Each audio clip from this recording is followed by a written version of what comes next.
So the new Legend of the Galactic Heroes series is premiering in April, and as I feared in my last video about this adaptation, which I'll link in the description, the majority of the character designs are pretty damn awful. In a lot of the discussion I'm seeing online, people are saying that they'll take a while to get used to, and while that's true if I had a few centuries in my remaining lifespan, I thought it would be a good idea to go through each design and explain exactly why it's lacking in comparison to the 80s OVA series. As stated previously, the cast of this show will be absolutely huge, so unique designs that instantly give away parts of their personality are key. So God knows why they chose the Kuroko no Basket character designer, quite possibly the worst person who could be involved with this show. To give an example of his incompetency, let's start with Shenkop, leader of one of the fiercest groups in the galaxy. Shenkop is a unique character as he's known for his ground warfare rather than tactical fleet abilities, resulting in some visceral fights and a monstrous reputation by his enemies. His old design was hardly on some Phantom Blood levels of bulk, but he was definitely a larger man, which was emphasised when wearing his suit in combat, and that intimidating nature he could have in the battlefield won't be the same. Not only that, but in a complaint you'll repeatedly be hearing in this video, it's impossible to discern his age. Can you believe there's about a 10-year age difference between these characters?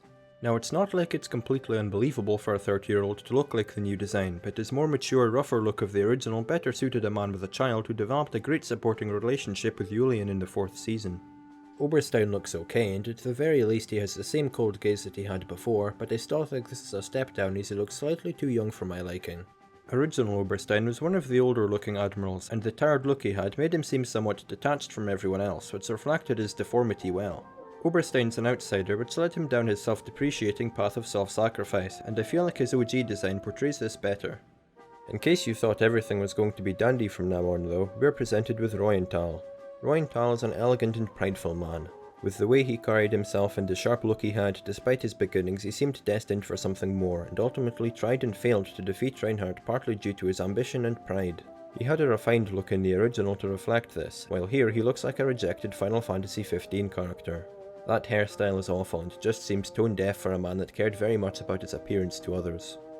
Alex Kazalnu has the same problems as Shenkop. Him and Shenkop were essentially the backbone of Yang's group, prominent throughout the series and heavily involved in his life since his career started. Once again, he's an older man and had a whole family to look after, which made sense considering his behind-the-scenes job as Vice Admiral of Logistics, giving advice to Yang and Julian throughout the series. Bukok described democracy as being friends with others on equal terms, and there's no doubt that the feeling of camaraderie the Free Planets Alliance have is far closer than that of their rivals, and having these older crew members helped to give off a feeling of family. As well as making him look younger, this more generic look of the new series gives the impression of a nerdy, awkward character, which I find to be a horrible read of him and a disservice. A great help to the Alliance and a character that sympathised with Yang's outlook on his job and war, the older look fitted his more jaded response to his work. Finally, we have Julian and Mittermeier, and I don't have much to say. Mittermeier is probably the best design we have so far, not radically changing his appearance, and Julian's is acceptable.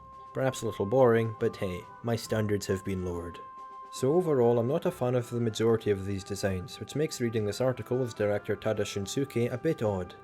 He's passionate and excited to work in this series and is aware of the expectations that fans will have. He talks about his favourite elements of the original anime, which is reassuring as he seems to understand what he's working with, at least partially, but what we've seen paints a different story. What's even more confusing is despite me complaining about the age of characters being misrepresented, one of the 3 character designers is dedicated to middle-aged and older looking characters. I guess my criteria is different from theirs, but I'm disappointed that Shenkop and Kazalnu seemingly don't count. Sure, they're fairly young at the beginning of the series, but they look the same throughout, and the older look from the start fit the role in the show as previously stated. Still though, the director hoping to make this a long series gives me hope that this will be fairly well paced, and this project could be better than I think. I guess we'll just have to wait and see.